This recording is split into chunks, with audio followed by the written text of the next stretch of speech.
nke a bụ ihe a na-eweta na nkwụ. Nkwụ, osisi nkwụ bụ ife Chineke ji wee gọzie ndị Igbo. Ife a na-ewechapụta na nkwụ erika, mana a na-eweta mmanụ, a na-eweta akị, a na-eweta avịrịvụ, a na-eweta ufurutu na ọtụtụ ife dị iche iche.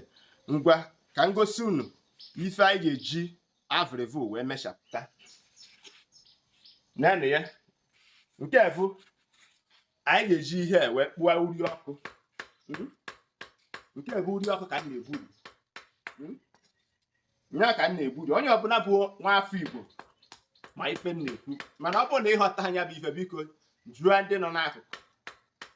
Ọ bụrụ na igburisichaa ya ụdị ha, igburisichaa ya, o nwezi ike ịdịrị gị mfe ịkpụ uri ọkụ. Ngwa na ya na anya na ka weta mmiri tupu ya anyị agwọkọ ya.